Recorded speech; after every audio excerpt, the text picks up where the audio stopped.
ஹல்லேலூயா. கர்த்தருடைய பரிசுத்த நாமத்துக்கு மகிமை உண்டாவதாக. இந்த ஒரு நாளில் உங்களை சந்திப்பதிலே நான் மகிழ்ச்சி அடைகின்றேன். இந்த ஒரு நாளில் கூட நம் தேவனாகிய கர்த்தருடைய வார்த்தையை நாம் தியானிக்க போகிறோம். ஹல்லேலூயா.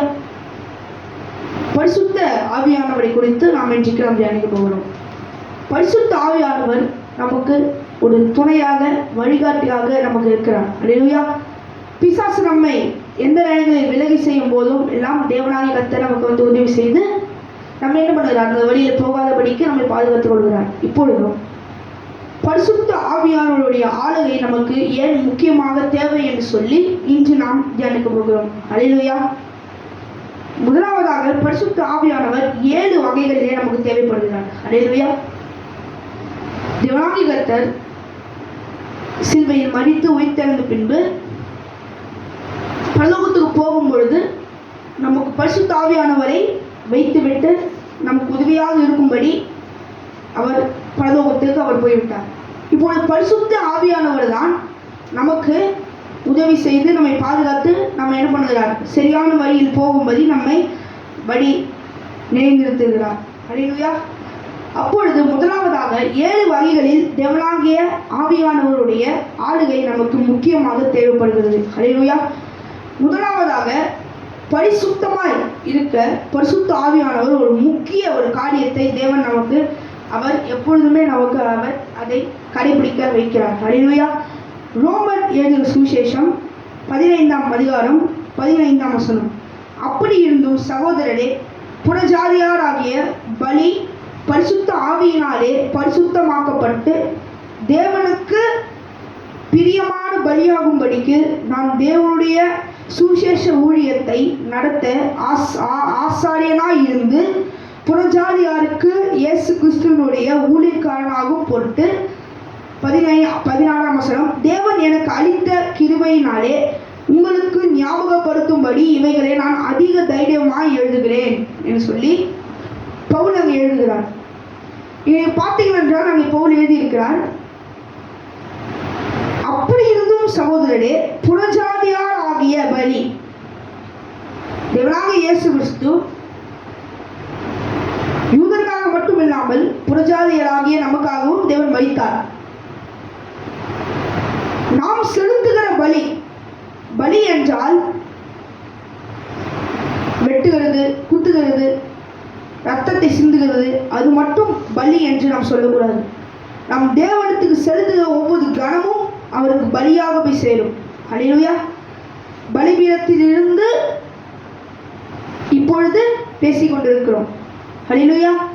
அப்பொழுது நாம் பேசுகிற ஒவ்வொரு வார்த்தையும் இந்த பலிபீடத்திலிருந்து தேவனுக்கு காணிக்கையான பலியாக அவருக்கு போய் சேரும். ஹல்லேலூயா. அப்பொழுது பலி என்பது கராவை வெட்டி அதனுடைய ரத்தத்தை எடுத்து செலுத்துவதை தவிர வேற பலி எதுவும் இல்லை என்று சனிக்கிறது தவறு. ஏனென்றால் பலி என்பது நாம் செலுத்துகிற கணத்தை குறிக்கிறது.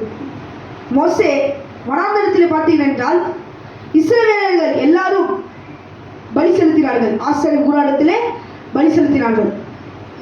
வந்து காலையில் கொடுத்து பாவங்களை மன்னிப்பெருங்க சொல்லி பாவனை மாற்ற பலி என்று சொல்லி நிறைய பலிகளை அவர்கள் செலுத்தினார்கள்.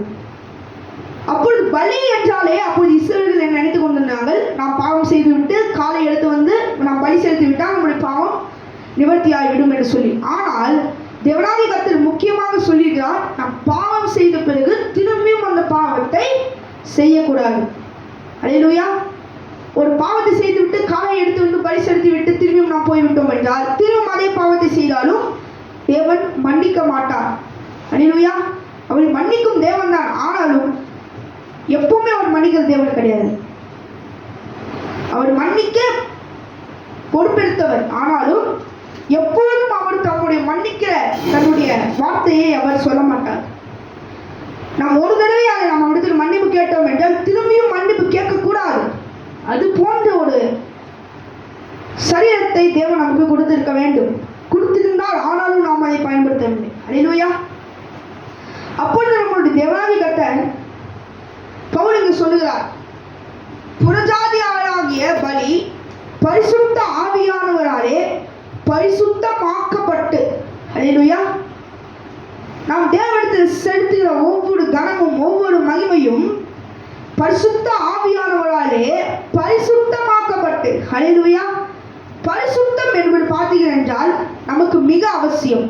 அதுவும் பரிசுத்த ஆவியானவர் இருக்கும் பொழுது பரிசுத்தம் என்பது நமக்கு மிக அவசியம் என்று சொல்லி எவராகி கர்த்தர் அங்கே சொல்லியிருக்கிறார். பவுல் அங்கே எழுதியிருக்கிறார். ஹல்லேலூயா. அதே 1 கொரிந்தியர் 6ஆம் அதிகாரம் 11ஆம் வசனத்தை நீங்கள் பார்த்தீர்கள் என்றால் அங்கே பவுல் சொல்லியிருக்கிறார்.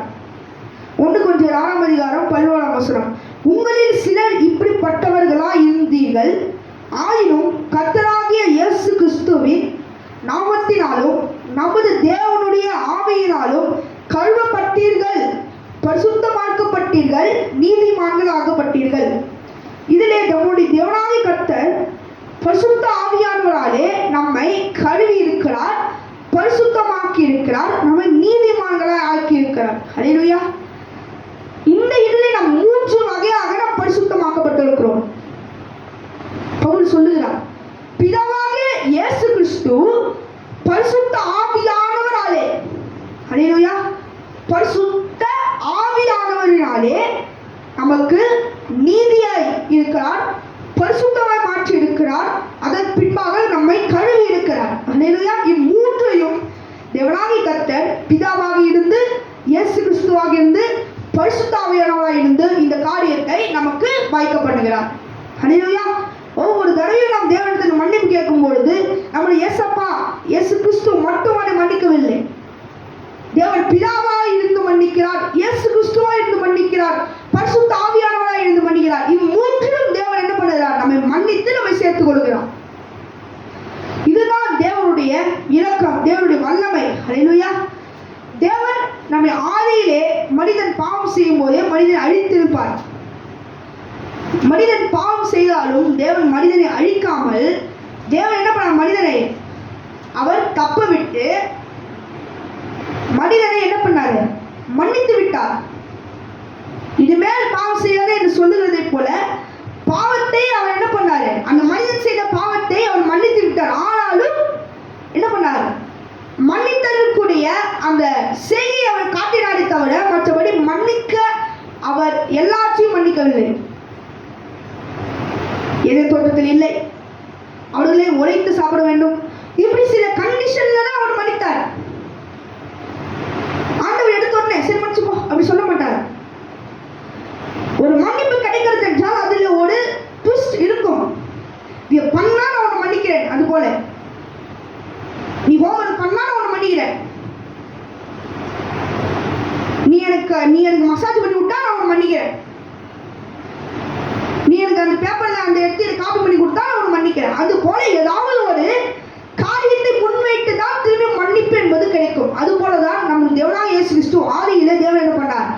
மனிதனாகிய பாவம் செய்த ஆதாமையும் ஏவாளையும் அவர் மன்னித்தார். ஆனாலும் முழுமையாக மன்னிக்காமல் தேவன் அவர்கள் மேல் மன்னிக்க கூடாத அந்த பிசாசின் கிரியையும் அவன் மேல் வர ஒட்டாமல் தேவன் என்ன பண்ணார்? மன்னித்தும் தேவன் சில பிசாசின் கிரியைகளை மட்டும் வைத்து எல்லாவற்றையும் அழித்து விட்டார்.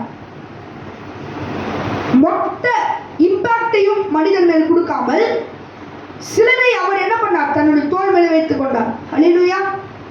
2 தெசலோனிக்கேயர் 2ஆம் அதிகாரம் 13ஆம் வசனம் பார்த்தீர்கள் என்றால், கர்த்தருக்கு பிரியமான சகோதரரே, நீங்கள் ஆவியினாலே பரிசுத்தமாக்கப்படுகிறதினாலும் சத்தியத்தை விசுவாசிக்கிறதினாலும் ரட்சிப்படையும்படிக்கு ஆதி முதல் தேவன் உங்களை தெரிந்து கொண்டபடியினாலே நீங்கள் உங்களை குறித்து எப்போதும் தேவனை ஸ்தோத்திரிக்க கட்டளையுள்ளவர்களாய் இருக்கிறோம். ஹல்லேலூயா. இதிலே தேவனாகிய கர்த்தர் சொல்லுகிறார், பவுல் மூலமாக எழுதுகிறார், கர்த்தருக்கு பிரியமான சகோதரரே. அதாவது சகோதரன் என்றால் நாம் எல்லாரும் புறஜாதியார் யூதர்கள் எல்லாரும் சேர்த்து இந்த உலகத்தை சொல்கிறார்.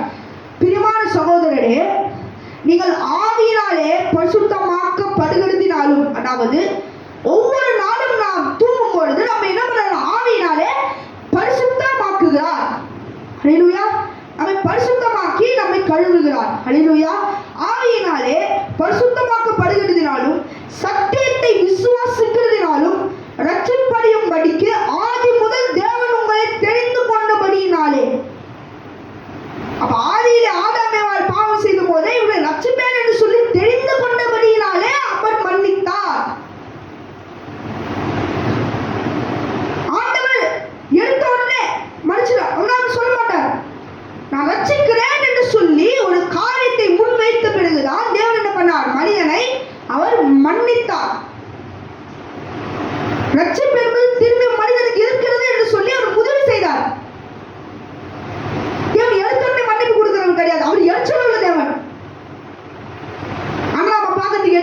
இல்லையே.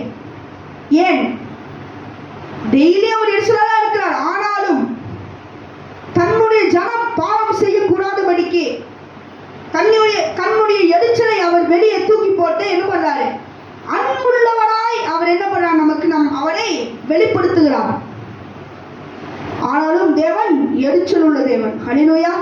அவர் மன்னிக்கிற தேவன். ஆனாலும் அவர் எரிச்சல் உள்ள தேவன். எப்பொழுதும் அவர் எரிச்சலா இருக்க மாட்டார். எப்பொழுதும் அவர் மன்னிக்கவும் மாட்டார். அப்படிப்பட்ட தேவன் நமக்கு இருக்கிறார். ஹல்லேலூயா. நம்முடைய தேவனாகிய கர்த்தர் நமக்கு நன்மைகளை அவர் செய்திருக்கிறார். ஹல்லேலூயா. ஆதி முதலாய் வெளிப்பட்ட இயேசு கிறிஸ்துவினுடைய வல்லமை இந்த பூமியை உருவாக்கி நம்மை மண்ணினாலே சிருஷ்டித்து நம்மை இதுவரைக்கும் நம்மை பாதுகாத்துக் கொண்டு வருகிறது. ஹல்லேலூயா. எபிரேயர் எழுதின சுவிசேஷம் 10ஆம் அதிகாரம் 29ஆம் வசனம் வாசித்தோம் என்றால், தேவனுடைய குமாரனை காலின் கீழ் மிதித்து தன்னை பரிசுத்தம் செய்த உடன்படிக்கையின் இரத்தத்தை அசுத்தம் என்றெண்ணி கிருபையின் ஆவியை நிந்திக்கிறவன் எவ்வளவு கொடிதான ஆக்கினைக்கு பாத்திரவனாய் இருப்பான் என்பதை யோசித்து பாருங்கள். அப்பொழுது தேவனுடைய குமாரனை காலின் கீழ் மிதித்து தன்னை பரிசுத்தம் செய்ய உடன்படிக்கையின் இரத்தத்தை அசுத்தம் என்றெண்ணி. இதில் பவுல் என்ன சொல்கிறார் என்றால், நமக்கு இயேசு கிறிஸ்து தேவையில்லை. நாம் பாவம் செய்துவிட்டு ஒரு கனவு எடுத்து போய் பலி கொடுத்து விட்டால் அவனுடைய பாவம் தீர்ந்து விட்டது என்று சொல்லி யோசிக்கிற இஸ்ரவேலரை பவுல் இந்த அதிகாரத்திலே, இந்த வசனத்திலே அவர் சொல்லுகிறார். ரத்தத்தை கொடுத்து விட்டு பாவ மன்னிப்பு பெற்றுவிட்டோம் என்று சொல்லி நினைக்கிற ஜனங்கள் இயேசு கிறிஸ்துவை காலால் மிதித்து சிலுவையில் அறைந்தார்கள். யார் அவங்க? இஸ்ரவேலர்கள், யூதர்கள். இப்பொழுதும் மத்தேயுவிலும், மார்க்கிலும், லூக்காவிலும், யோவானிலும் நாம் படிக்கிறோம். அவர் சிலுவையில் அறைந்து தொங்க விட்டார்கள். திரும்பியும் அவர் 7ஆம் நாளில் உயிர்த்தெழுந்தார். 3ஆம் நாளிலே அவர் உயிர்த்தெழுந்து நம்மை 7ஆம் நாளிலே நம்மை ஓய்வு நாளை ஆசரிக்க சொல்லுகிறார்.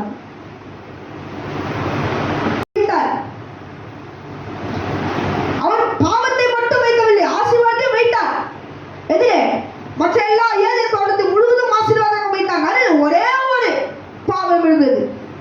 என்ன பண்ணுது? அங்கெல்லாம் போகாது, இங்க போகாது, இங்க நடுவில் வாங்க சொல்லி இழுத்து கொண்டு அங்க இருக்கக்கூடாது. என்னாச்சு? வெளியே அனுப்பி விட்டுச்சு.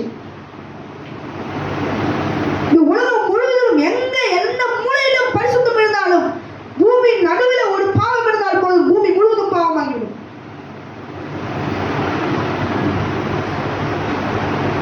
பவுல் இங்கு சொல்லுகிறார் 29ஆம் வசனத்திலே, தேவனுடைய குமாரனை காலின் கீழ் மிதித்து தன்னை பரிசுத்தம் செய்ய உடன்படிக்கையின் இரத்தத்தை அசுத்தம் என்றெண்ணி கிருபையின் ஆவியை நிந்திக்கிறவன் எவ்வளவு கொடிதான ஆக்கினைக்கு பாத்திரவனாய் இருப்பான்.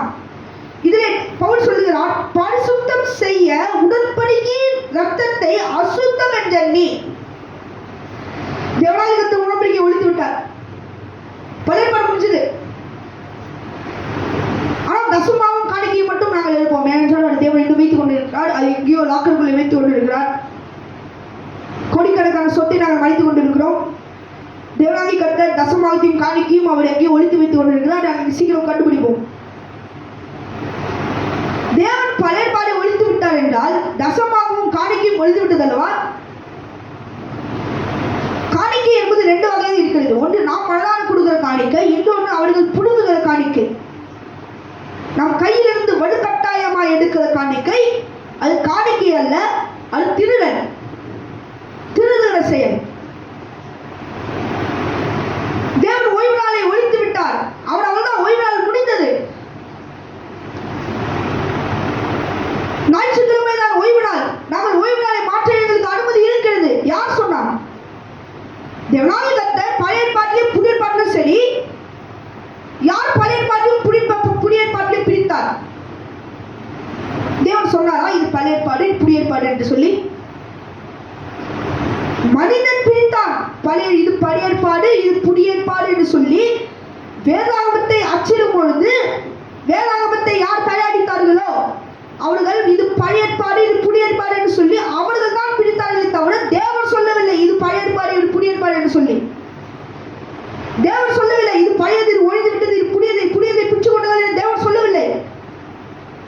நியாயப்பிரமாணம் ஒழிந்தது என்றால் இன்னும் நாம் ஏன் அந்த கட்டளையை கடைபிடித்துக் கொண்டிருக்கிறோம்? 10 கட்டளைகளை, பாவம் செய்யாது, கொலை செய்யாது, விபச்சாரம் செய்யாது, ஏன் அதை கடைபிடித்துக் கொண்டிருக்கிறோம்?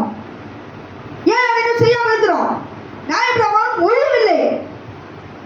தேவனாய கர்த்தர் அதை நமக்கு சிறிது மட்டும்தான் என்ன பண்ணாரு?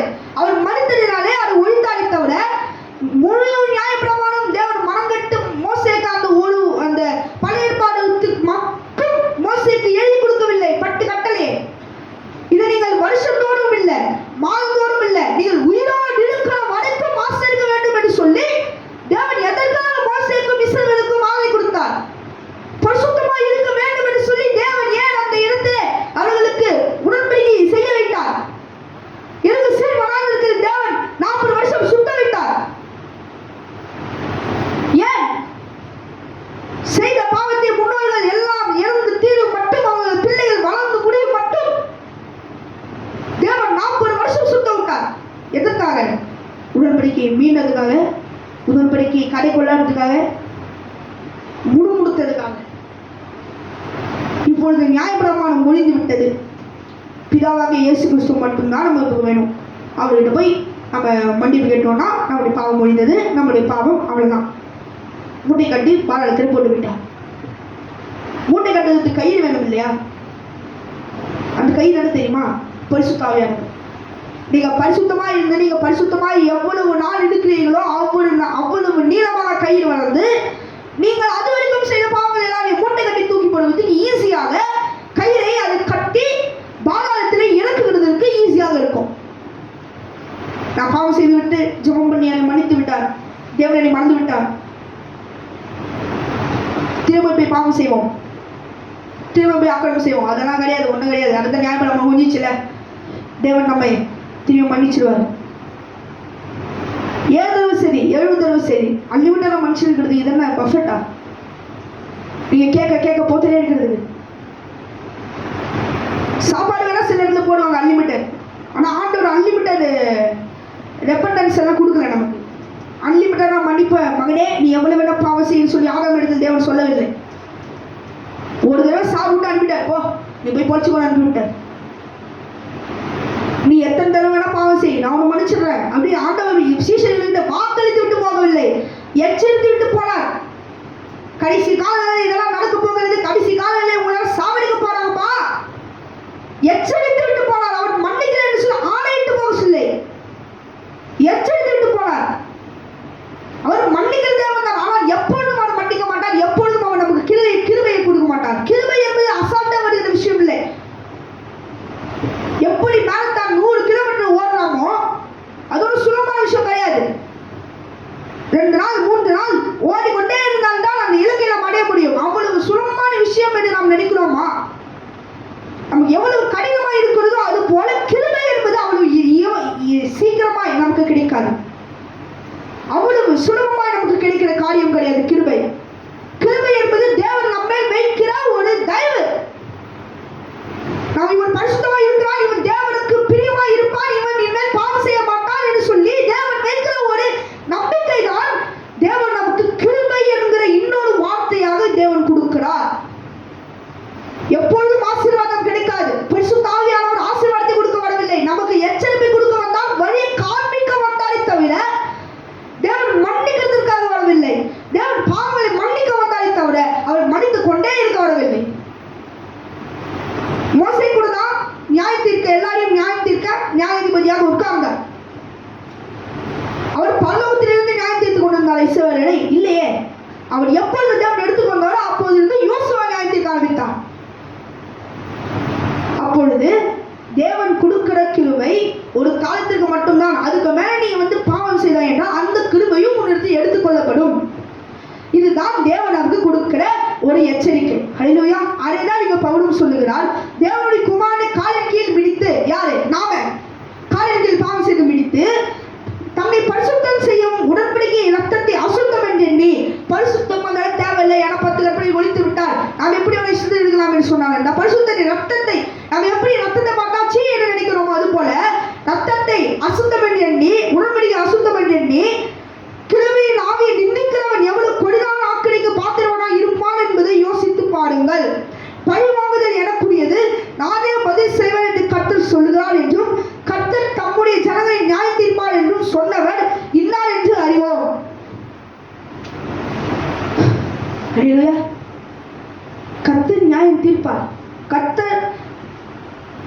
ஒழிக்கவில்லை. கர்த்தர் கடைசி நாட்களிலே அவர் நம்மை நியாயம் தீர்க்க வருவார். அல்லேலூயா. எப்படி நியாயம் தீர்ப்பார்? எப்படி நியாயம் தீர்ப்பார்? உட்கார்ந்து கொண்டு நீ எத்தனை ஊழியம் செஞ்ச, எத்தனை மணி நேரம் நீ ஆண்டவரை குறித்து பேசியிருக்கிறாய், எவ்வளவு பரிசுத்தமாய் வாழ்ந்திருக்கிறாய், அதை வச்சு பார்க்க மாட்டார். நீ எவ்வளவு பரிசுத்தமாய் வாழ்ந்திருக்கிற, உன் இதயத்தில் எவ்வளவு ஆண்டவரை பற்றி பயம் இருக்கிறது, நீ எவ்வளவு பாவம் செய்யாமல் பாவத்தை விட்டு விலகி ஓடிருக்கிறாய் என்று சொல்லி தேவன் அதை வைத்துதான் நீ பரலோகத்துக்கு போவியா, இல்லை பாதாளத்துக்கு போவியா, இல்லை நீ எங்க போவாய் என்று சொல்லி தேவனாகிய கர்த்தர் அதை வைத்துதான் அவர் நியமிப்பார். அதுதான் கடைசி நாள்.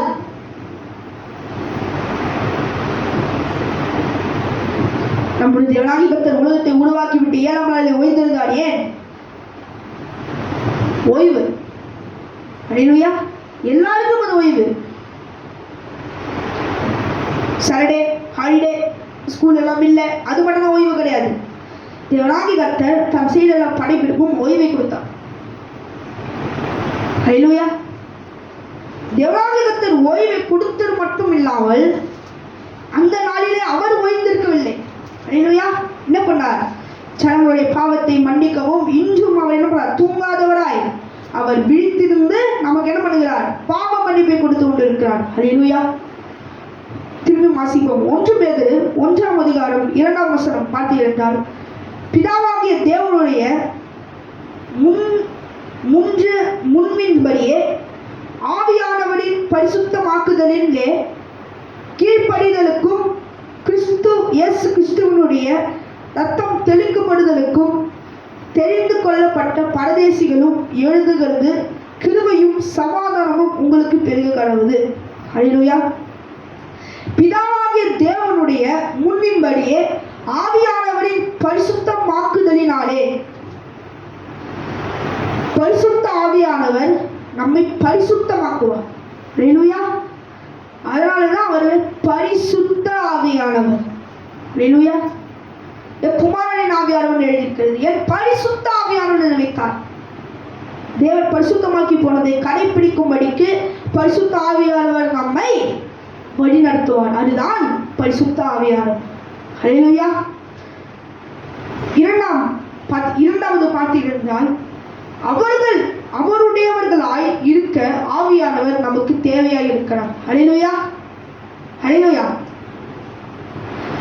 நாம் அவருடையவராய் இருக்க, இயேசு கிறிஸ்துவினுடைய இருக்க, அல்லேலூயா, நாம் அவரில் ஒருவராய் இருக்கும்படிக்கு, அவர் நம்மில் இருக்கும்படிக்கும் ஆவியானவர் மிக உதவியாய் அவர் இருப்பார். அல்லேலூயா. வெளிப்படுத்தல் 3ஆம் அதிகாரம் 13ஆம் வசனம் பார்த்தீர்கள். அவர் சொன்னபடி, அல்லேலூயா, வெளிப்படுத்தல் 3ஆம் அதிகாரம் 9ஆம் வசனம். அல்லேலூயா. இதை தேவன் சொல்லுகிறார், இதோ யூதர் அல்லாதிருந்தும் தங்களை யூதர் என்று பொய் சொல்லுவர்களாகிய சாத்தானுடைய கூட்டத்தாரில் சிலரை உனக்கு கொடுப்பேன். இதோ அவர்கள் உன் பாதங்களுக்கு முன்பாக வந்து பணிந்து நான் உன்மேல் அன்பா இருக்கிறதை அறிந்து கொள்ளும்படி செய்வேன். அல்லேலூயா. அப்பொழுது தேவனாகிய கர்த்தர் சொல்லுகிறார், உன் பாதங்களுக்கு முன்பாக வந்து பணிந்து நான் உன்மேல் அன்பா இருக்கிறதை அறிந்து கொள்ளும்படி செய்வேன். அப்பொழுது நம்முடைய தேவனாகிய கர்த்தர் நம்மேல் அன்பா இருக்கும்படிக்கும் நாம் அவர் உடையவராய் தேவனாகிய கர்த்தரை விட்டு நாம் வெளியே போகாதபடிக்கும் நம்மை பாதுகாக்கும்படி பரிசுத்த ஆவியானவர் நமக்கு மிக முக்கியமான ஒரு ரோலை அவர் விளையாடுகிறார். அல்லேலூயா. மிக முக்கியமான ஒரு பர்சனாய் அவர் இருக்கிறார். தேவனாகிய கர்த்தரை விட்டு நாம் விலகி விடாதபடிக்கும், நாம் அவருடைய எண்ணங்களிலும் நாம் அவரை மூழ்கி இருக்கும்படிக்கும், நாம் சத்தினுடைய காரியங்களுக்கு நாம் வெளியே போகாதபடிக்கும் அவர் பரிசுத்த ஆவியானவர் நம்மை பாதுகாத்துக் கொள்கிறார். அல்லேலூயா. எபேசியர் 1ஆம் அதிகாரம் 13ஆம் வசனம். நீங்களும் உங்கள் ரட்சிப்பின் சுவிசேஷம் ஆகிய சத்திய வசனத்தை கேட்டு விசுவாசிகளான போது வாக்குத்தத்தம் பண்ணப்பட்ட பரிசுத்த ஆவியினால் அவருக்கு முன்பாக முத்திரை போடப்பட்டீர்கள்.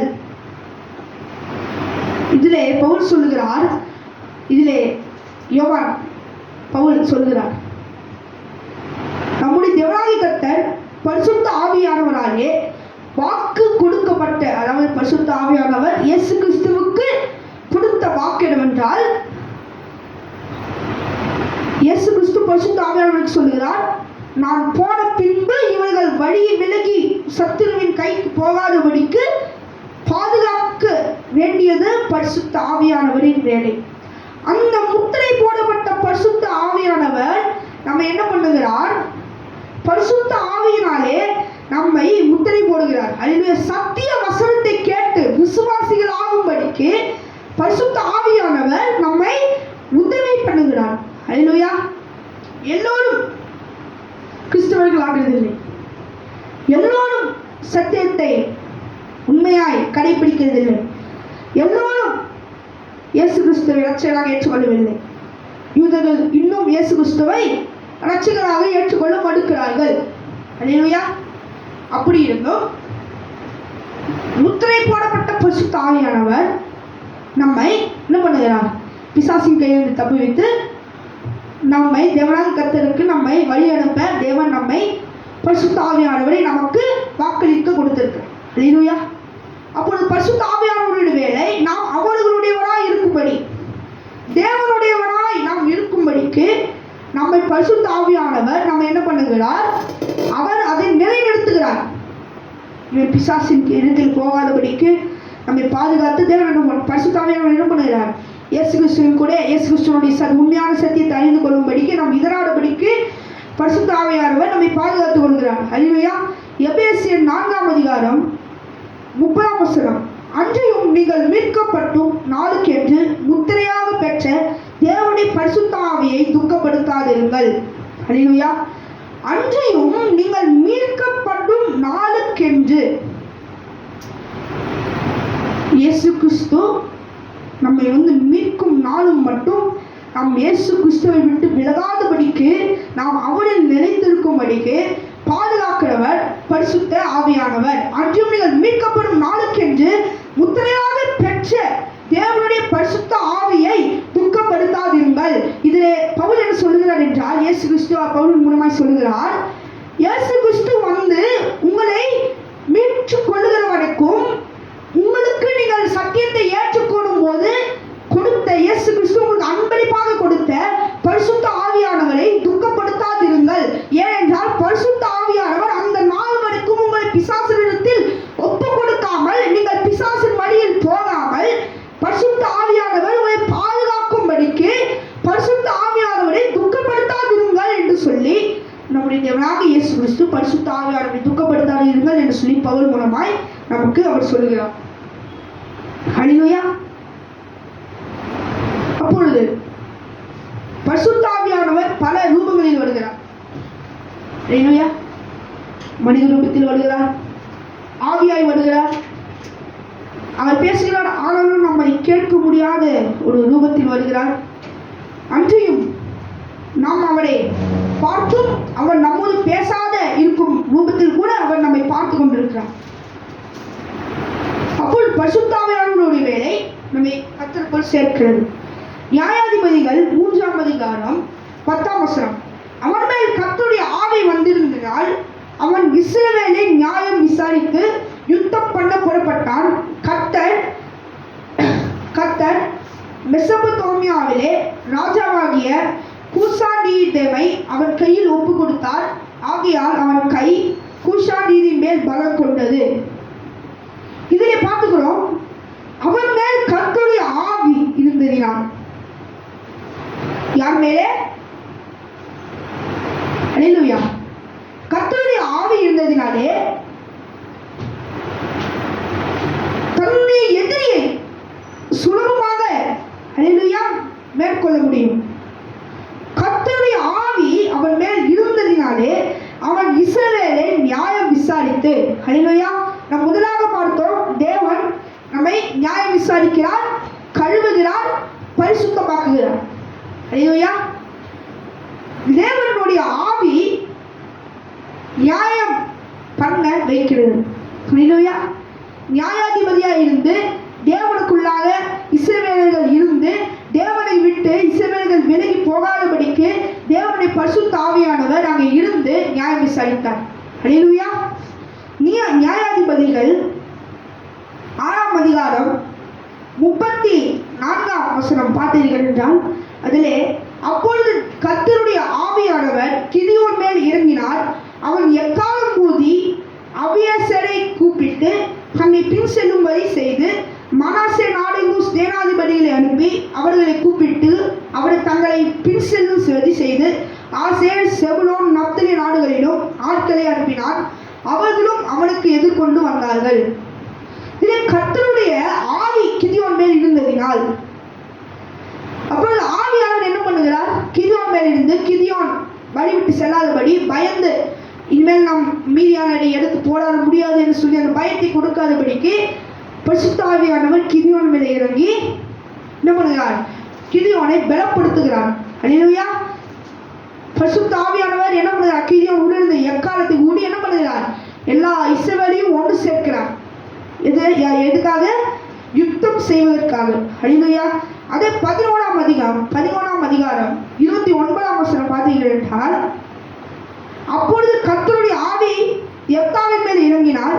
அவன் கிளையாத்தையும் மனாசே நாட்டையும் கடந்து போய் கிளையாத்தில் இருக்கிற மிஸ்பாவுக்கு எதிரே வந்து அங்கே இருந்து அம்மோன் புத்திரருக்கு விரோதமாய் போனான். இந்த கர்த்தருடைய ஆவி ஒவ்வொருவர் மேலும் இறங்கும். ஏனென்றால் கர்த்தருடைய ஜனங்கள் ஒருவருக்கு விரோதமாய் போகும்போது கர்த்தர் வெற்றியை கொடுக்கும்படி தேவன் என்ன பண்ணுகிறார்? அவர்களுக்கு உள் இருந்து கிரியை செய்கிறார். அதே நாம் மோசேயினுடைய யாத்திராவும் என்னாவும் பார்த்தீர்கள் என்றால் எழுதியிருக்கிறது, 20 வயதிற்கு மேற்பவர்கள் எல்லாம் இறந்து தீரும் மட்டும் 40 வருஷம் சுட்ட வேண்டும் என்று சொல்லி தேவன் சொன்ன அடுத்த பிரகாரம் நாங்கள் தேவனுடைய வார்த்தை கீழ்படுகிறோம், நாங்கள் போய் யுத்தம் செய்வோம் என்று சொல்லி மலையின் மேல் ஏறினவர்கள் மேலே போடுறது அங்கே காணும், கீழே துண்டை காணும், துணியை காணும் என்று சொல்லி ஓடுகிற வேலமாய் துணத்தடிக்கப்பட்டு அனுப்பப்பட்டார்கள். ஏனென்றால் தேவனுடைய பெட்டியும் அவர்களோடு இல்லை, தேவனும் அவர்களோடு இல்லை. எல்லாம் பாளையத்திலே மோசேயின் இடத்திலும் ஆரோன் இடத்திலும் ஜனங்களிடத்திலும் பாதுகாப்பாக இருந்தது. அல்லேலூயா. அந்த வசனத்தை படிக்கும் பொழுது சிரிப்பாக வருகிறது. ஏனென்றால் அவர்கள் துரத்தி அடிக்கப்பட்டார்கள், வீழ்த்தப்படவில்லை, துரத்தி அடிக்கப்பட்டார்கள். பரிசுத்த ஆவியானவர் நம்மோடு இல்லை என்றால் நாம் ஓடக்கூடாது, ஒடியக்கூடாது. நம்மால் எவ்வளவு முடியுமோ அவ்வளவு தூரமாய் நாம் பிசாசை விட்டு நாம் ஓட வேண்டும். நாம் எப்பொழுது சத்தியத்தை மனிந்து கொள்கிறோமோ அப்பொழுது பரிசுத்த ஆவியானவர் நமக்கு அன்பளிப்பாக தேவனாகிய கர்த்தர் நமக்கு பரிசாக நமக்கு கொடுப்பார். அல்லேலூயா. அதே நியாயாதிபதிகள் 13ஆம் அதிகாரம் 25ஆம் வசனத்தை நீங்கள் பார்த்தீர்கள் என்றால், அவன் சேலாவுக்கும் எஸ்தாவுக்கும் நடுவிலே தானின் பாளையத்தில் இருக்கையில் கர்த்தருடைய ஆவியானவர் அவனை ஏவ தூங்கினார்.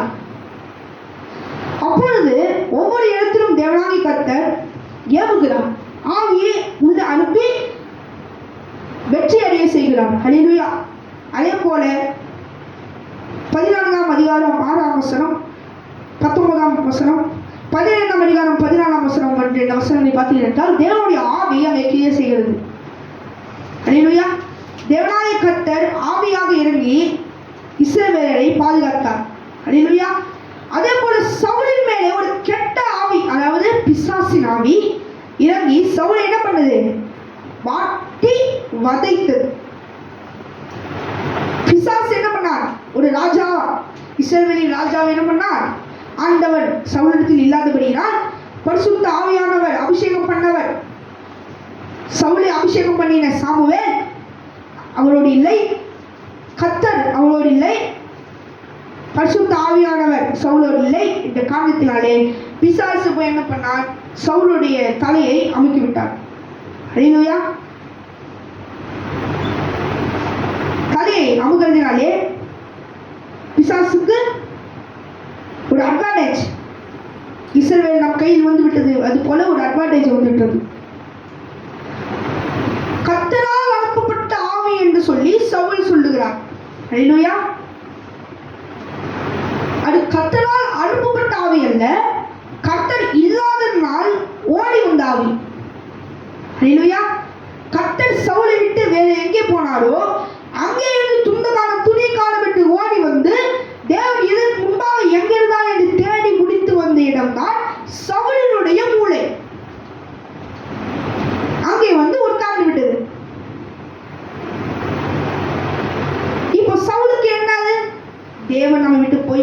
தாவீது அதெல்லாம் இல்லை. தேவன் தான் நம்ம இப்படி வாதிக்கிறார், தேவன் தான் நம்ம சாக வைக்க போகிறார். அதுக்கு முன்னாடி தேவனை கொலை கொண்டிருந்தவர் இப்பொழுது தாவீது வந்தவுடனே தாவீது தான் நம்மளுடைய சிங்காசனத்தை எடுத்துக்கொண்டு போகிறார், தாவீது தான் இனிமேல் ராஜாவாக போகிறான், இனிமேல் இவனை கொல்ல வேண்டும், இனிமேல் இவனை சாவடிக்க வேண்டும் என்று சொல்லி பிசாசு என்ன பண்ணுறான், உள்ள இருந்த பிசாசை ஆடிக்கொண்டே இருக்கிறான். யார் உள்ள இருந்து? ராஜாவின் உள்ள இருந்து. ஒரு ராஜா என்றால் உள்ள யார் இருக்க வேண்டும்? ராஜாதி ராஜா இருக்க வேண்டும். ராஜாதி ராஜாவே இல்லாமல் ஒரு ராஜா எப்படி இருக்க முடியும்? இருக்க முடியாது. அதனாலதான் சவுல் என்ன பண்ணாரு, ஒரு சூனியக்காரி கிட்ட போயிட்டு நீ செத்துவன்னு தெரிஞ்சு அதோடு தெரியாம நாளை அடுத்த நாள் போய் சமையல் போறாரு. போய் கேட்கலாம், சவுல் போய் கேட்கறாரு சூனியக்காரி கிட்ட. பிசாசு ஒன்று சொல்லுது, சாமுவேலுடைய ரூபத்தில் ஒன்று சொல்லுது, நாளைக்கு நீயும் குமாரனை என் கூட இருப்பீங்கன்னு சொன்னாலும் முட்டி கட்டதாய் பிசாசு என்ன பண்ணுது, சவுல அனுப்பி விடுது, போ சாவு போன்னு சொல்லி. அப்படி அனுப்பியும் சவுலுக்கும் தெரியாமல் நேற்று போய் வந்துமே அவங்க சொன்னாங்களே நீ நம்ம செத்து விடுவோம் தெரியாமலும் வீரமாய் போனார்கள், நாம் ஜெயித்து விட்டு வருவோம், இஸ்ரவேலை நாம் பாதுகாத்துக் கொள்வோம் என்று சொல்லி போய் அங்கேயே தற்கொலை பண்ணி விட்டு இறந்து விட்டார் சவுல். இப்ப பிசாசு எதனாலே அப்படி நடந்தது? தேவனுடைய ஆவி இல்லை, பரிசுத்த ஆவி இல்லை. தேவனாய கர்த்தர் நமக்கு கொடுக்கிற எல்லா வார்த்தைகளையும் நாம் கடைபிடித்தால்தான் நமக்கு தேவனாகிய கர்த்தர் கொடுக்கும் வல்லமையும் அறிவும் நமக்கு கிடைக்கும். அல்லேலூயா. அப்பொழுது ஒவ்வொரு ராஜாக்கள் மேலும் மட்டுமல்ல, ஆசாரியர்கள் மேலும் அல்ல, குழந்தைகள் வாயினால் என்ன பண்ணாரு, தேவன் அபிஷேகத்தையும் பேர்க்க பண்ணுவார். அல்லேலூயா. அதை தான் அன்றைக்கு ஆவியானவர் நிரூபித்தார். குழந்தைகள் வாயினாலே அந்நிய பாஷையும் வரும். பரிசுத்த ஆவியானவர் யார் மேல் இறங்குகிறாரோ, யார் மேல் இருக்கிறாரோ எல்லார் மேலையும் அந்நிய பாஷை என்பது சரளமாக வரும். அல்லேலூயா. அதே போல என்னாகும் 14ஆம் அதிகாரம் 24ஆம் வசனம் பார்த்தீர்கள் என்றால், என்னுடைய தாசனாகிய காலேப் வேற ஆவியை உடையவனாய் இருக்கிறபடியினாலும் உத்தமமாய் என்னை பின்பற்றி வந்தபடியினாலும் அவன் போய் வந்த தேசத்திலே அவனை சேர பண்ணுவேன், அவன் சந்ததியார் அதை சுதந்திரித்துக் கொள்வார்கள். அல்லேலூயா. காலேப் வேற ஆவியை கொண்டிருந்தபடியால், காலேப் பரிசுத்த ஆவியை கொண்டிருந்தபடியால் அவன் சுற்றி பார்த்து வந்த அந்த தேசத்தை அவனுக்கும் அவன் சந்ததியாருக்கும் கொடுப்பேன் என்று சொல்லி தேவன் அந்த நாளிலே வாக்களித்தான். யாருக்கு? காலேபுக்கு. பரிசுத்த ஆவியானவர் அவர் வாக்களிக்கிறார்.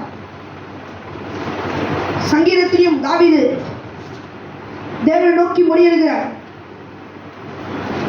தேவன் என்ன பண்ணார்? மன்னிக்கிறார். வாதை இஸ்ரவேல் மேல் வராதபடி தேவன் பாதுகாக்கிறார். எந்த ஒரு சாத்தானின் கிளியும் இஸ்ரவேலை ஆட்டுக்கொள்ள கூடாது என்று சொல்லி, யூதாவை சாவடித்துக் கூடாது என்று சொல்லி தேவனாகிய கர்த்தர் என்ன பண்ணுகிறார்? மன்னிக்கிறார்.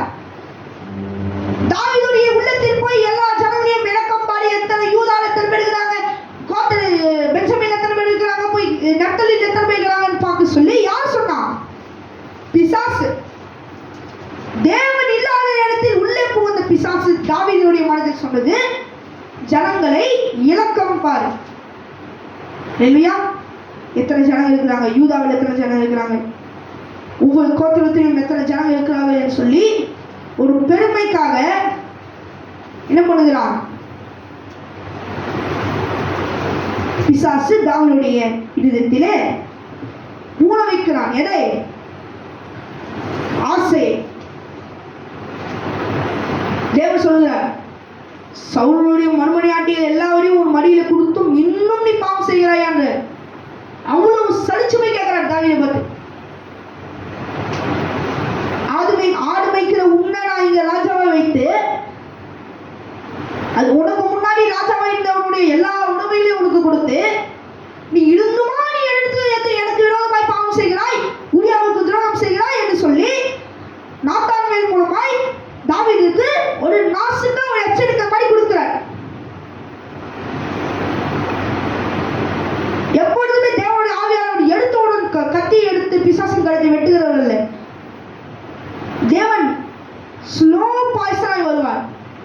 ஹல்லேலூயா.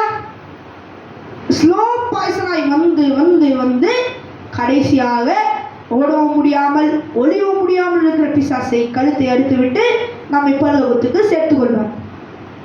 அதனாலதான் இன்னும் நம்மை கூப்பிடாமல் உட்கார்ந்து கொண்டிருக்கிறார். ஏன் நம்ம இன்னும் பூமியில் இருக்கிற பரலோகத்துக்கு போகாமல்?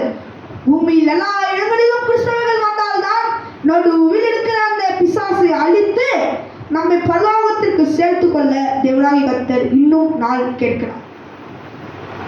பரலோக ராஜ்யம் சீக்கிரமா இருக்கிறது இன்னும் எத்தனை வருஷம் கேட்டீர்கள் என்றால், இன்னும் எத்தனை பேர் தேவனுடைய வசனத்தை அறிந்து கொள்ளாமல் இருக்கிறார்களோ, எவ்வளவு முடியுமோ தேவன் இன்னைக்கு கூட வரலாம், நாளைக்கு கூட வரலாம், 2030 வரலாம், 1999 கூட வரலாம். எப்பொழுது எல்லாரும் தேவனுடைய வல்லமையை தேவனுடைய வசனத்தை ஏற்றுக்கொள்கிறார்களோ அப்பொழுதுதான் தேவன் இங்கு வருவார். என்றால் தேவனுக்கே தெரியாது அவர் எப்பொழுது வருவார் என்று. பிதாவுக்கு மட்டுமே அது தெரியும். ஹல்லேலூயா. பிதாவாகிய தேவன் இயேசு கிறிஸ்துவாகிய தன்னுடைய குமாரனை அனுப்பி திரும்பி இந்த பூமிக்கு இரண்டாம் வருகையாய் அவர் வருவார். ஹல்லேலூயா. இதற்கு முன்பாகவே அவர் பூமியில் தான் உலாவிக் கொண்டிருந்தார். ஹல்லேலூயா. பரிசுத்த ஆவியானவராக அவர் வந்து இருந்து மடித்து முதலாம் தடவையாக மேலே போனார். இரண்டாம் தடவையாக இந்த பூமிக்கு வந்து அவர் நியாயம் செய்ய போகிறார். ஹல்லேலூயா. மூன்றாவதாக நீங்க பார்த்தீர்கள், பாதுகாப்பு உண்டாக ஆவியானவர் நமக்கு தேவைப்படுகிறார். ஹல்லேலூயா. பாதுகாப்பு, ப்ரொடெக்ஷன். பாதுகாப்பு என்பது ஒரு மனிதனுக்கு மிக முக்கியம். வீட்டை கட்டுகிறவன் கண்மலையின் மேல் கட்டுகிறான் என்று சொல்லி தேவனாகிய கர்த்தர் ஒரு ஊமையை சொல்லியிருப்பார். வீட்டை கட்டுகிற ஆகாது என்று தலையில கல்லே மூளைக்கு தலைக்கல்லாயிற்று என்று சொல்லி தேவன் சொல்லியிருப்பார். அப்படி இருந்தும் பாதுகாப்பு என்பது பரிசுத்த ஆவியானவரால் வருகிற ஒரு விஷயம். ஹல்லேலூயா. பாதுகாப்பு பரிசுத்த ஆவியானாலும் பரிசுத்த ஆவியின் வல்லமையினாலும் உருவாகிற ஒரு வல்லமை. நாம் எப்பொழுது தேவனாகிய கர்த்தரை நாம் ஏற்றுக்கொள்கிறோமோ அப்பொழுது நமக்கு வருகிற ஒரு சந்தோஷம், ஒரு மகிமை, நமக்கு வருகிற ஒரு ப்ரொடெக்ஷன், அதுதான் நம்முடைய பரிசுத்த ஆவியானவர் கொடுக்கிற ஒரு நமக்கு கிருபை. ஹல்லேலூயா. 1 சாமுவேல் 10ஆம் அதிகாரம் 1ஆம் வசனம் வாசித்தீர்கள் என்றால், அப்பொழுது சாமுவேல் தைலக்கு கோப்பை எடுத்து அவன் தலையின் மேல் வார்த்து அவனை முத்தம் செய்து, கர்த்தர் உன்னை தம்முடைய சுதந்திரத்தின் மேல் தலைவனாக அபிஷேகம் பண்ணினார் அல்லவா? தன்னுடைய சுதந்திரத்திற்கு மேல் சுதந்திரத்தை பாதுகாக்கும்படிக்கு உன்னை அபிஷேகம் பண்ணினார் அல்லவா? ஆதியிலே தேவன் ஆதாமை தோட்டத்தை பாதுகாக்கவும் தோட்டத்தை பண்படுத்தவும் தேவன் அவனை அபிஷேகம் பண்ணினார். ஹல்லேலூயா. தோட்டத்தை பண்படுத்த தேவன் ஆதாமை அபிஷேகம் பண்ணினார். ஆனாலும் மனிதன் எப்பொழுது பாவம் செய்தான் அப்பொழுது ஜனங்களுக்கு ஒரு ராஜாவாக உருவாக்க வேண்டும் என்று சொல்லி சாமுவேலை வாட்டி எடுத்ததினாலே தேவன் சவுலை அபிஷேகம் பண்ணினார். அதுக்கப்புறமா அந்த எல்லா ராஜாக்களும் தேவனை வாட்டி வடைத்து டீப் ஃப்ரை பண்ணி எண்ணெயை ஊற்றி மசாலாவை போட்டு வறுத்து எடுத்து விட்டார்கள். யாரே? பரிசுத்த ஆவியானவரே. ஆகாபில் இருந்து மனாசே வரைக்கும் மட்டுமல்ல, ஆகாபு தொடங்கி எரேமியா காலம் வரைக்கும் இருக்கிற எல்லா ராஜாக்களும், அதுக்கு நடுவில் 1, 2, 3 ராஜாக்கள் உண்மையாக பரிசுத்தமாக இருந்தார்கள். ஆகாபு தொடங்கி அவனுடைய பிள்ளை மனாசே, இந்த எல்லா ராஜாக்களும் தேவன் என்ன பண்ணார்கள்? பரிசுத்த ஆவியானவரே 1 லிட்டர் எண்ணெயை ஊற்றி வறுத்தெடுத்து விட்டார்கள். மீனை அல்ல, காடையை அல்ல, சிக்கனை அல்ல, மீனை அல்ல, பரிசுத்த ஆவியானவரை வறுத்தெடுத்து விட்டார்கள். ஆனால் தேவன் என்ன பண்ணார்? அவரே இறங்கி வந்து என்ன ஒரு தடவை வறுத்தெடுத்து ஓட, அதுக்கு முன்னாடி நீங்க வறுக்கவே தேவையில்லை என்று சொல்லி தேவன் வந்து தம்மை தாமே ஒப்பு கொடுத்து என்ன பண்ணார்? நம்மை பரிசுத்தமாக்கி நீதிமானாக்கி அவர் நம்ம பரலோகத்துக்கு திரும்பியும் போய்விட்டார். திரும்ப எப்போ வருவாரு? நாம் எல்லாரும் எப்பொழுது அவருக்குள்ளாக இருக்கிறோமோ அப்பொழுதுதான் வருவார். 1 சாமுவேல் 16ஆம் அதிகாரம் 1 சாமுவேல் 16ஆம் அதிகாரம் 13ஆம் வசனம். அல்லேலூயா. நீங்க பார்த்தீங்க என்றால், அப்பொழுது சாமுவேல் தைலக்கம்பை எடுத்து அவன் சகோதரர் நடுவில் அபிஷேகம் பண்ணினான். அந்நாள் முதற்கொண்டு கர்த்தருடைய ஆவியானவர் தாவீதின் மேல் வந்து இறங்கி இருந்தார். சாமுவேல் எழுந்து ராமாவுக்கு போய்விட்டார். இதிலே தாவீது ஒரு காவலனாய் இருந்தார், ஆடுகளுக்கு காவலனாய் இருந்தார். தாவீதுக்கு ஒரே ஒரு வேலை, காவல்காரன். ஆடுகளுக்கு காவல்காரனாக இருந்தார் அல்லவா, அதற்கப்புறமா தேசத்திற்கு காவல்காரனாக இருந்தார். எப்படி? ராஜாவாக தேவன் அபிஷேகம் பண்ணி காவல்காரனாக அவர் மாறிவிட்டார். அல்லேலூயா. அப்பொழுது பரிசுத்த ஆவியானவர் மூன்றாவதாக பாதுகாப்பை தேவன் நமக்கு கொடுக்கிறார். அல்லேலூயா. தேவன் நமக்கு பாதுகாப்பை கொடுக்கிறார். நமக்கு எந்த சத்துருவின் இரவில் நாம் நிம்மதியாக தூங்குகிறோமே எப்படி? சில இடங்களில் இரவில் நாம் இங்கிருந்து பார்த்தோம் என்றால் 10 பேர் உள்ளாவது தெரியும். அது நம்மை பார்த்து முடிக்கும், ஆனால் நமக்கு ஒன்றாகாது. ஏன்? நம்ம பக்கத்தில் ஒருத்தர் நின்று இருக்க. ஏன்? நமக்கு இங்கே நம்ம பேய் இங்க நின்னா கூட நம்ம ஒன்றும் பண்ணாது. ஏன்? பக்கத்தில் ஒருத்தர் இருக்கிறாருப்பா, நீ அது வரைக்கும் அவங்க நின்று இப்படி பார்த்துட்டு தான் இருக்கணும். முடியை இப்படி விரிச்சு போட்டுக்கணும். அது நம்மளால கையை வைக்க முடியாது, தம்பி காலை வைக்க முடியாது, தம்பி கண்ணு கூட மேலே வைக்க முடியாது. ஏனென்றால் பக்கத்தில் ஒருத்தர் இருக்கிறார், தலையில ஒருத்தர் இருக்கிறார், இருதயத்தில் ஒருத்தர் இருக்கிறார். யார்? பரிசுத்த ஆவியானவர். பாதுகாப்பை கொடுக்க, வல்லமையை கொடுக்க, அதிகாரத்தை கொடுக்க. பக்கத்தில் அல்ல, இரவில் அல்ல, காலையில் அல்ல, மாலையில் அல்ல, எல்லா நேரத்திலும் 24/7 நமக்கு சர்வீஸ் வேலை செய்ய நமக்கு எப்பொழுதும் ரெடியா இருப்பார். Always ready. எப்போதும் 24 மணி நேரம் 7 நாளும் அவர் நமக்கு துணையாய் இருக்கிறார். அல்லேலூயா. இதுவரைக்கும் சாத்தான் நம்மை தொட்டாலும் நமக்கு ஒன்றும் ஆக மாட்டேங்குது. வீட்டில் ஏவல் விட்டு விடார்கள், ஆனாலும் எனக்கு ஒன்றும் ஆகவில்லை. ஏன்? கிருபை இல்லை. அடுத்து தேவன் கொடுத்தது, நமக்கு அன்பளிப்பாய் கொடுத்தது. வீட்டில் ஏவல் விட்டு விடுவார்கள். பிசாசு கிச்சனில் நிற்குதுன்னு ஹாலில் உட்காந்துக்கிறேன். அந்த வீட்டிலே தான் இருக்குது பிசாசு. அது ஏன் இன்னும் வந்து என் பக்கத்தில் நிற்கல, என் பக்கத்தில் உட்காரல, என்னை இன்னும் தொடல. நீங்க இருக்கிற வீட்டை சுத்தலாம், நீங்க இருக்கிற ரூமை சுத்தலாம், ஆனா உங்க பக்கத்தில் மட்டும் வர முடியாது. அதே தேவன் உங்களுக்கு வல்லமை கொடுத்தா வந்தால் நீங்கள் இருக்கிற அந்த ஏரியாவில் கூட வர முடியாது. அல்லேலூயா. தேவன் அந்த அளவு வல்லமையை தேவன் நமக்கு கொடுக்க அவர் அதிகாரம் உள்ளவராக இருக்கிறார். அதை நாம் பெற்றுக்கொள்ள வேண்டும். நாம் தேவனுக்கு கப்பல் பண்ணக்கூடாது. ஆண்டவரே எனக்கு அந்த வார்த்தை தாங்கள் தாங்கள் தாங்கள் என்று சொல்லி நாம் அதற்கு உரியவர்களாய் நாம் நம்மளை நிரூபித்துக் கொள்ள வேண்டும். நான் இதுக்கு தகுதியாக இருக்கிறேன் என்று சொல்லி நாம் தேவனிடத்தில் முறையிட தேவையில்லை. தேவனே நமக்கு தகுதி என்று சொல்லி கொடுப்பார் அந்த வல்லமை. நாம் எல்லாவற்றுக்கும் தகுதி என்று நினைக்கக்கூடாது. நாம் இதுவரைக்கும் வாங்கினதெல்லாம் தேவன் நமக்கு கொடுத்த ஒரு தகுதி. அது எல்லாம் ஆண்டவருடைய வல்லமையின் ஒரு பகுதி. நமக்கு எல்லாத்துக்கும் தகுதி இல்லை. நமக்கு இதுவரைக்கும் கொடுத்த தகுதி எல்லாம் அவருடைய ஒரு பகுதியில் இருக்குது. கையில் ஒரு தபாதுண்டு பகுதியில் தான் இருக்குது. எல்லாவற்றையும் தேவன் நமக்கு கொடுக்கவில்லை.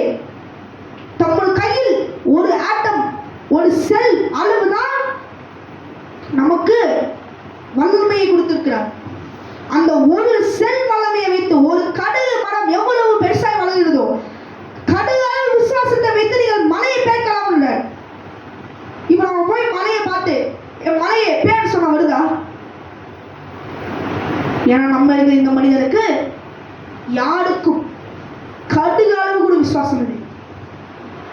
மனதில் நடக்கலாம், நான் விசுவாசமா சொல்றேன். இப்ப நான் விசுவாசமா சொல்றேன், உங்களை நம்பி சொல்றேன், என் மலையே பேண்டுக்கோ போராடு. நீ அதை உள்ளத்திலிருந்து சொல்ல, உன் வாயிலிருந்து சொல்லிருங்க. விசுவாசம் என்பது பரிசுத்த ஆவியானவரால் வருகிற ஒரு அங்கம்.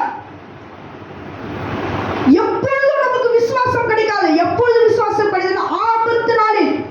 ஹல்லேலூயா.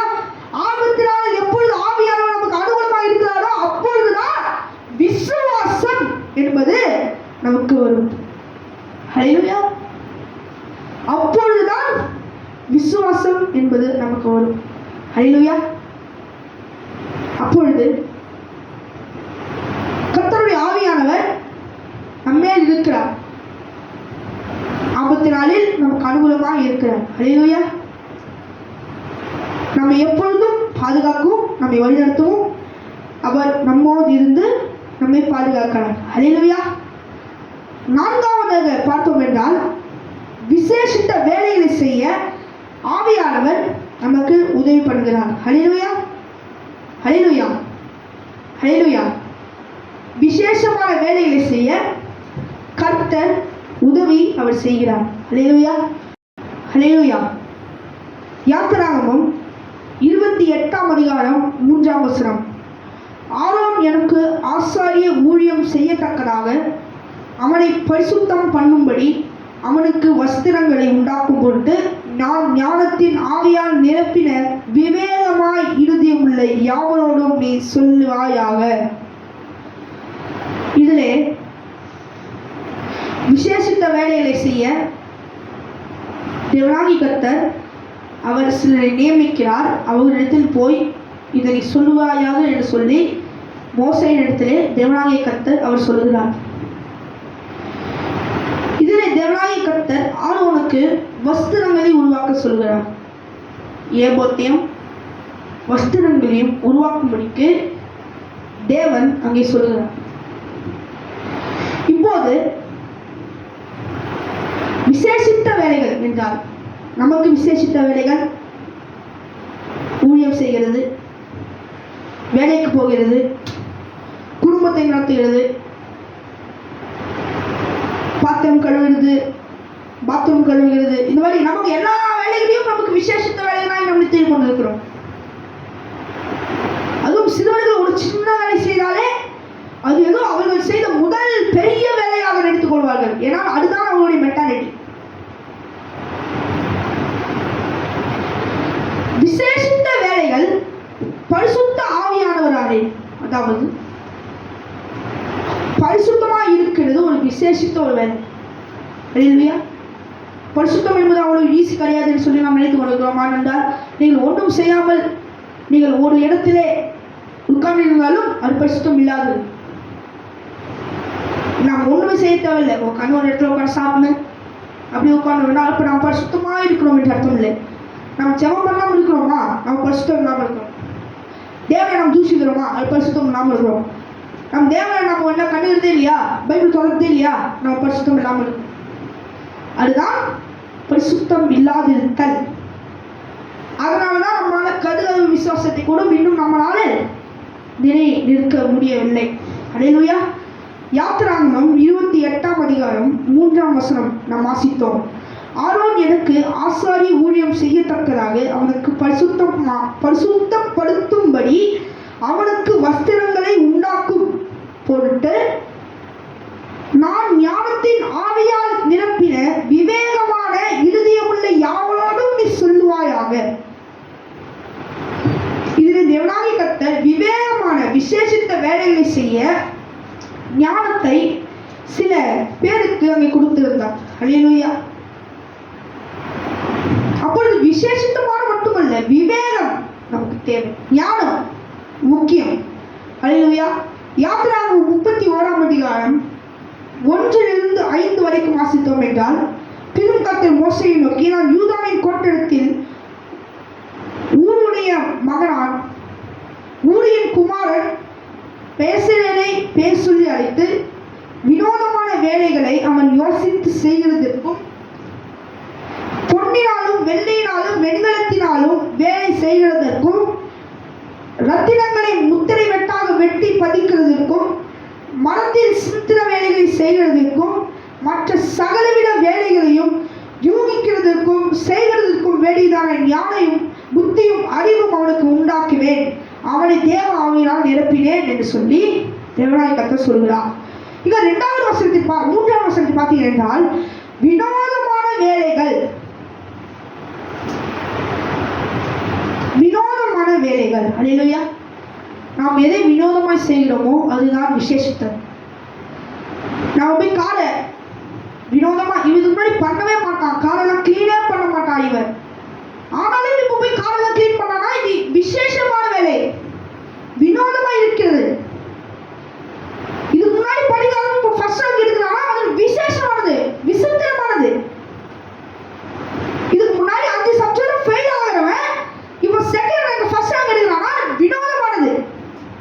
அல்லேலூயா.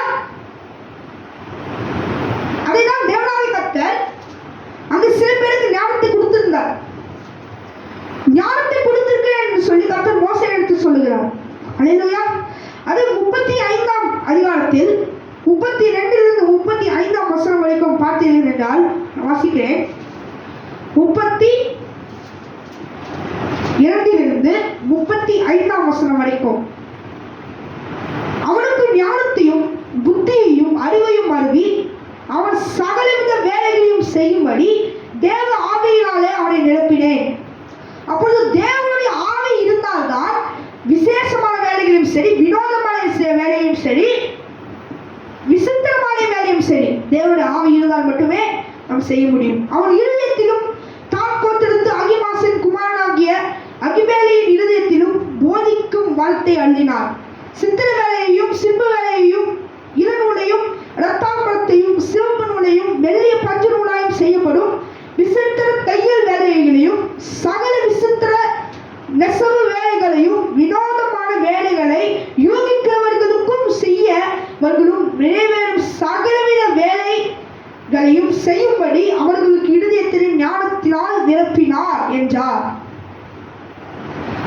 இப்பொழுது பரிசுத்த ஆவியானவர் விசேஷமான வேலைகள், வினோதமான வேலைகள், ஆவியினாலே செய்யப்படுகிற ஒவ்வொரு வேலைகள் எல்லாவற்றையும் தேவனாகிய கர்த்தர் அங்கே இஸ்ரவேல் புத்தருக்கு எழுதியிருந்தார்.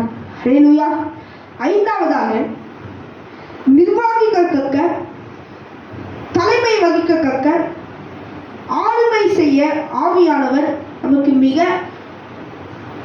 அவசியமாக இருப்பார். அல்லேலூயா. நிர்வாகிக்க, ஒழுங்குபடுத்த, அல்லேலூயா, தலைமை வைக்க, ஒரு தலையா இருக்க, அல்லேலூயா. ஒருத்தருக்கு நாம ஹெட் வேலை செய்கிறோம் என்றால் அந்த கம்பெனிக்கு ஒரு ஓனர் இருப்பார், அவர் தான் நமக்கு ஹெட். ஆனால் தலைமை வைக்க, இப்போ ஆதியாகமத்திலே யோசேப்பை விற்றார்கள். அல்லேலூயா. அதே யாத்திராகமத்திலே யோசேப்பு இஸ்ரவேலை குடியேற்றினதினாலே யோசேப்புக்கு பின்வந்த பார்வோன் யோசேப்பு அறியாதவருமா இருந்தான். அதனால யோசேப்பின் புத்திரரை, யோசேப்பின் குடும்பத்தை அவன் பொருட்டாய் எடுக்காமல் அடிமைப்படுத்த ஆரம்பித்தான். இதுதான் இஸ்ரவேலர்களின் அடிமைத்தனத்திற்கு ஸ்டார்டிங். அப்பொழுது யோசேப்பு பார்த்தீர்கள் ஆதியாகமம் 41ஆம் அதிகாரம் 38ஆம் வசனத்தை நீங்கள் பார்த்தீர்கள் என்றால் அதை எழுதி இருக்கிறது. அப்பொழுது பார்வோன் தன் ஊழியக்காரரை நோக்கி, தேவ ஆவியை பெற்ற இந்த மனுஷனை போல் வேறு யார் ஒருவனை உண்டா என்றான். அப்பொழுது யோசேப்பு அந்த தேசத்தில் ஒரு பிரதிநிதியாக மாறுவதற்கு ஒரு காரணமாய் இருந்தவர் தேவனாகிய இயேசு கிறிஸ்து. தேவ ஆவியை பெற்ற இந்த மனுஷனை போல், தேவன் யாருமே தெரியாத பார்வோன் சொல்லுகிறார், தேவ ஆவியை பெற்ற இந்த மனுஷனை போல். தேவனை யாரும் கூட தெரியாது, ஆனாலும் பார்வோன் சொல்லுகிறான். தேவர்களின் ஆவின்னு சொல்ல, தேவ ஆவி, ஒரே தேவன், தேவனுடைய ஆவி பெற்ற. அப்பொழுது பார்வோனுக்கு தெரிகிறது இந்த உலகத்தில் ஒரே ஒரு தேவன், அதுதான் நம்முடைய தேவனாகிய இயேசு கிறிஸ்து. அப்படியே யோசுவாவை பாருங்கள். யோசுவா தலைமை வைக்கிறார். யாருக்கு? இஸ்ரவேலருக்கு.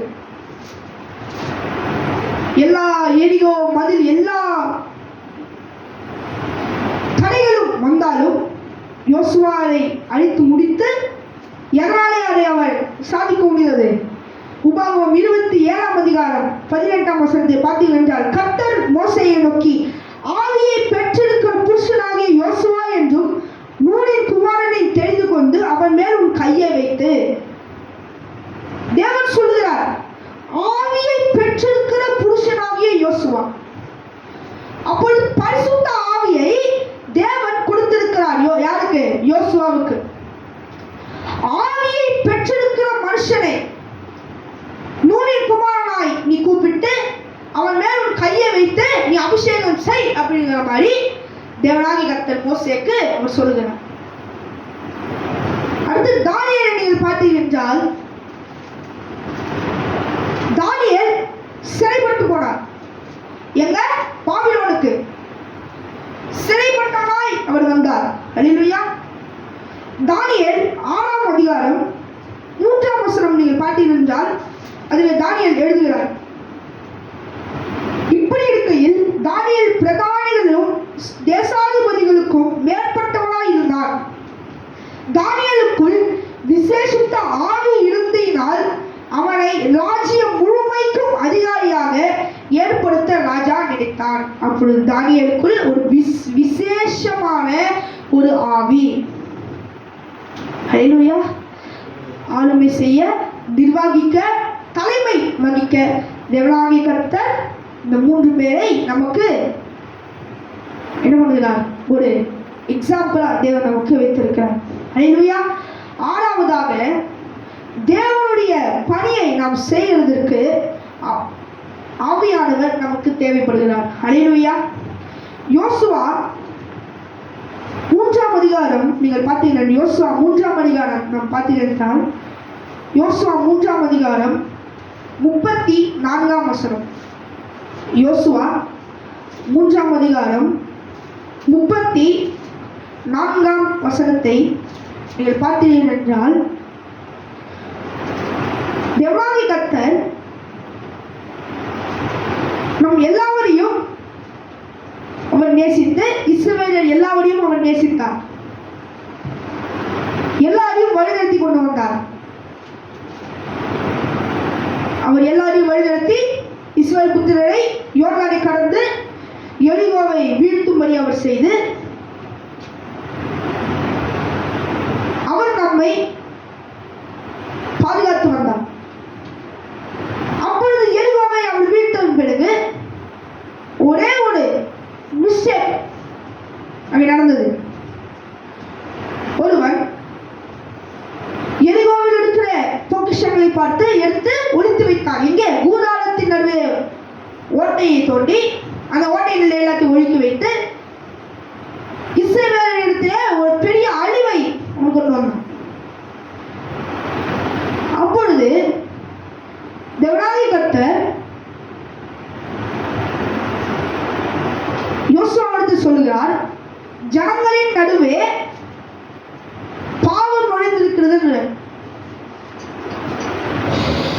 ஜனங்களின் நடுவே ஒன்று இருக்கிறது, அதை அப்புறப்படுத்து என்று சொல்லுகிறதை போல தேவனாகிய கர்த்தர் அங்கே யோசுவாவை எடுத்து சொல்லுகிறார். அப்பொழுது யோசுவா பண்ணுகிறார், எடுத்து அப்புறப்படுத்தி அவனை கொலை செய்து இஸ்ரவேலை அவர் திரும்பியும் பழைய நிலைமைக்கு கொண்டு வருகிறார். அது என்ன பணி? தேவனுடைய பணி. தேவன் சொன்னால் அதை செய்து முடித்தார். யாரு? யோசுவா. அதை அப்புறப்படுத்தி அதை முடித்து அந்த பழியை இஸ்ரவேலர்கள் மேலிருந்து அவர் அகற்றினார். அல்லேலூயா. அதே போல அப்போஸ்தலர் 10 அதிகாரம், அப்போஸ்தலர் 10 அதிகாரம் 38 வசனம். அப்போஸ்தலர் 10 அதிகாரம் 38 வசனம். நசரேயனாகிய இயேசுவை தேவன் பரிசுத்த ஆவியினாலும் வல்லமையினாலும் அபிஷேகம் பண்ணினார். தேவன் அவரோடு கூட இருந்தபடியினால் அவர் நன்மை செய்கிறவராயும் பிசாசின் வல்லமையில் அகப்பட்ட யாவரையும் குணமாக்குகிறவராயும் சுற்றித் திரிந்தார். இயேசு கிறிஸ்து தேவனுடைய பணியை செய்து உலகம் முழுவதும் அவர் சுற்றித் திரிந்தார். ஹல்லேலூயா. ஏழாவதாக ஜெபம் செய்வதற்கு பரிசுத்த ஆவியானவர் நமக்கு மிகவும் மிகவும் அவர் தேவைப்படுகிறார். ஹல்லேலூயா. நாம் ஜெபிக்கும் போது நாம் எந்த ஒரு சத்துருவின் கீழிலும் நம்மை நெருங்காதபடி, நாம் ஜெபிக்கும் போது நாம் எந்த வார்த்தைகளையும் சொல்லாமல் நாம் விடாதபடிக்கு அதை ஞாபகப்படுத்தி நாம் சொல்லும்படி அதை நமக்கு உதவி செய்கிறார். ரோமர் 12ஆம் அதிகாரம் 11ஆம் வசனம், அசதியாய் இராமல் ஜாக்கிரதையாய் இருங்கள், ஆவியிலேயே அனலாய் இருங்கள், கர்த்தருக்கு ஊழியம் செய்யுங்கள். இதிலே ரோமன் எழுதிய சுவிசேஷத்தில் பவுல் சொல்லுகிறார், அசதியாய் இராமல் ஜெபம் பண்ணுங்கள், தேவனுக்கு ஊழியம் செய்யுங்கள். ஜெபம் பண்ண வேண்டும்.